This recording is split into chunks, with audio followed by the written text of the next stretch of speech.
నమస్కారం సుధీర్ సార్. నమస్కారం. సార్, ఆ ప్రిపరేషన్‌లో ఒక స్టూడెంట్ తన మెంటల్ స్టామినాని ఎలా బిల్డ్ చేయాలి సార్ అసలు? మనకి ఏదైనా పని మొదలు పెట్టామనుకోండి, దాని గురించి పూర్తిగా అవగాహన ఉంటే, ఎండ్ టు ఎండ్ ఇన్ఫర్మేషన్ గనక మనకు తెలిస్తే, మనకి కాన్ఫిడెన్స్ వస్తది. మెంటల్ స్టామినా అన్నారు మీరు. అంటే కాన్ఫిడెన్స్. అవును. కాన్ఫిడెన్స్ అనేది ఎప్పుడొస్తది అనంటే, ఎగ్జామినేషన్‌లో వీరు ఏ ఎగ్జామ్ రాస్తున్నారు, అందులో ఎలాంటి క్వెషన్స్ అడుగుతారు, ఎన్ని సబ్జెక్టులున్నాయి, ప్రతి సబ్జెక్ట్ మీద వాళ్ళకి పూర్తిగా నాలెడ్జ్ ఉన్నట్లయితే గనక ఆబ్వియస్‌గా కాన్ఫిడెన్స్ ఉంటుంది, మెంటల్ స్టామినా ఉంటుంది. ఇప్పుడు ప్రిపరేషన్ ఫస్ట్ డే ఉన్నారు. వారికి ఎగ్జామ్‌లు ఎన్ని రకాల ఎగ్జామ్‌లు ఉన్నాయో తెలియదు. జస్ట్ ఓవరాల్‌గా ఒక 3, 4 నోటిఫికేషన్‌లు తెలుస్తాయి. ప్రిలిమ్స్, మెయిన్స్ ఉన్నాయని అనుకుంటాం. అసలు ప్రిలిమ్స్‌లో ఎన్ని సెక్షన్‌లు ఉంటాయి, ఎన్ని సబ్జెక్టులు ఉన్నాయి, ఒక్కొక్క సబ్జెక్ట్‌లో ఎన్నెన్ని చాప్టర్‌లు ఉన్నాయి, ఇలా మొత్తం ఇన్ఫర్మేషన్ తెలిసింది అని అనుకోండి. అప్పుడు వాళ్ళకి కాన్ఫిడెన్స్ వస్తది. అంటే ఎలాంటి క్వెషన్స్ వస్తాయి అనేది వీరికి పూర్తి అవగాహన ఉండాలి. అప్పుడు కొంచెం మనకి తెలిసినటువంటి క్వెషన్సే లేదా ఎగ్జామ్‌లో వచ్చే క్వెషన్స్ మనం చేయగలము. ఇలాంటిది కాన్ఫిడెన్స్ వస్తది. సబ్జెక్ట్ కాన్ఫిడెన్స్ వేరు, ఉద్యోగం వస్తది అనే కాన్ఫిడెన్స్ వేరు. ఉద్యోగం వచ్చేది అనే కాన్ఫిడెన్స్ ఎప్పుడొస్తది అనంటే, మనకి ఇచ్చినటువంటి క్వెషన్స్‌లో, ఇచ్చినటువంటి టైంలో, అండర్‌లైన్ దిస్ పాయింట్, మనకున్నటువంటి టైం ఫ్రేమ్‌లో ఎక్కువ క్వెషన్స్‌ని గనక మనం ఆన్సర్ చేయగలుగుతుంటే, నాకు గ్యారంటీగా ఉద్యోగం వస్తదని కాన్ఫిడెన్స్ వస్తది. సో, ఫస్ట్ స్టూడెంట్ చేయాల్సింది, వారికి ఎన్ని అవకాశాలున్నాయి, నోటిఫికేషన్. ఆ నోటిఫికేషన్‌లో వీరు నేర్చుకోవాల్సిన సబ్జెక్టులేంటి? పట్టుమని 6 ఉంటాయి సబ్జెక్టులు. 6 సబ్జెక్టులు నేర్చుకుంటే, సుమారుగా ఎవ్రీ ఇయర్ ఒక 60 నోటిఫికేషన్‌లు మినిమమ్ రాయొచ్చు.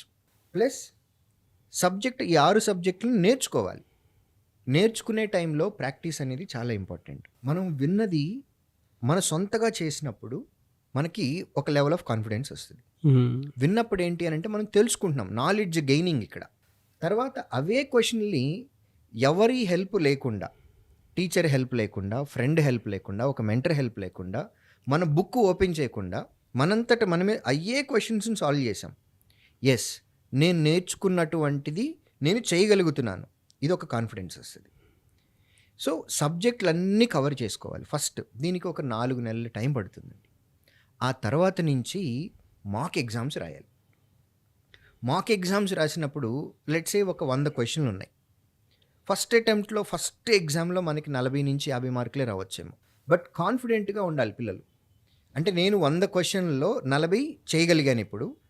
ఇంకొక 1 వీక్‌కి ఇంకొక 5 మార్కులు పెంచుకోవాలి.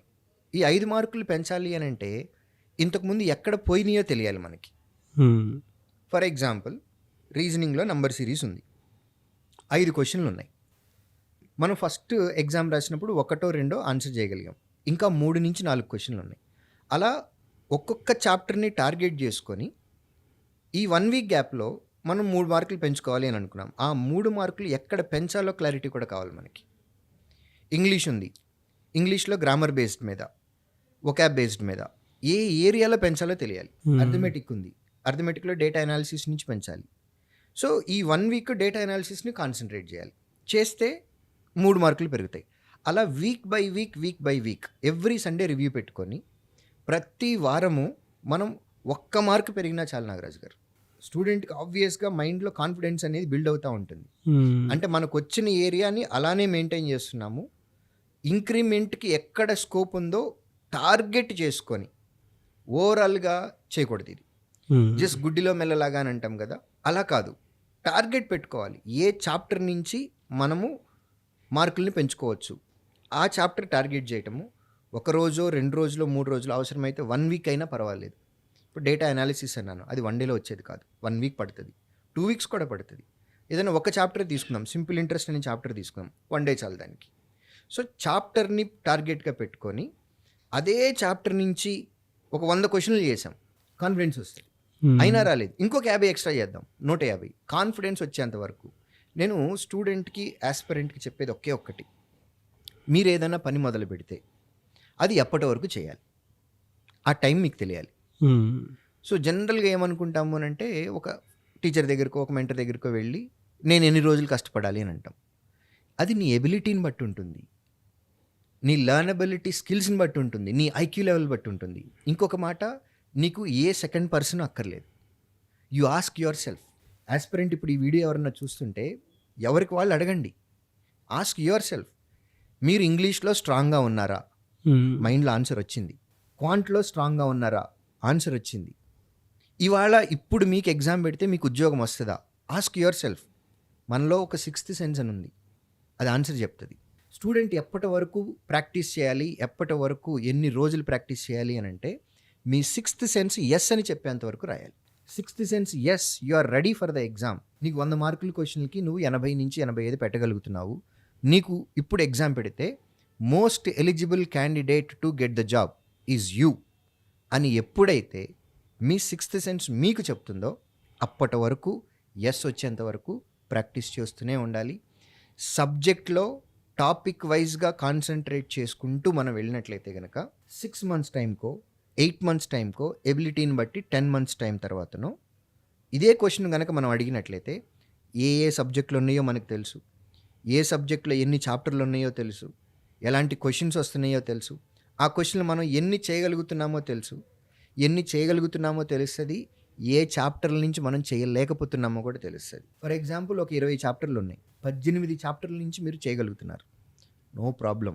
ఆ 18 పోకుండా చూడండి. కుదిరితే మిగిలిన 2 చాప్టర్ల నుంచి మార్క్ తీసుకురావడానికి ట్రై చేయండి. బట్ 18లో మాత్రం ఒకటి పోకూడదు. ప్రతి మనిషికి వీక్ పాయింట్ ఉంటుంది. ఫస్ట్ ర్యాంకర్కి కూడా వీక్ పాయింట్ ఉంటుంది. 100 out of 100 వస్తేనే ఉద్యోగం వచ్చినట్టు కాదు. ఉన్న వాళ్ళల్లో బెస్ట్ మనం ఉన్నట్లయితే మనకు ఉద్యోగం వస్తుంది. కాబట్టి 90% to 95% ప్రతి సబ్జెక్ట్లో మనము చాప్టర్ వైజ్గా తీసుకొని 90 to 95% చాప్టర్స్ని మనం స్ట్రాంగ్గా ఉండాలి. ఆ స్ట్రాంగ్ ఏరియా నుంచి ఒక్క మార్క్ కూడా పడకూడదు. ఇలా కనుక చేసినట్లయితే ఇన్ని మంత్స్ ప్రాక్టీస్ ఉండి నంబర్ ఆఫ్ మార్క్ ఎగ్జామ్స్ రాసి సబ్జెక్ట్ కనుక మనలో ఉన్నట్లయితే ఆబ్వియస్గా కాన్ఫిడెన్స్ అనేది బిల్డ్ అయిపోయి ఉంటుంది. ఎవ్వరికీ సెకండ్ పర్సన్ అక్కర్లేదండి. మీ సిక్స్త్ సెన్స్ ఏది చెప్తుందో అది కరెక్ట్. అది మీకు నువ్వు రెడీ అవ్వలేదు ఇంకా ఎగ్జామ్కి అని అంటే ఎస్ నువ్వు రెడీ అవ్వనట్టే. ఎస్ నువ్వు రెడీ అయ్యావు, నీ ప్రిపరేషన్ చాలా బాగుంది, నువ్వు చాలా ఎక్కువ ప్రాక్టీస్ చేసావు, నీకు ఇప్పుడు ఉద్యోగం వస్తుంది అని అంటే నీకు ఉద్యోగం వచ్చేస్తుంది. థ్యాంక్ యూ అండి. Thank you so much Sudheer sir. Thank you.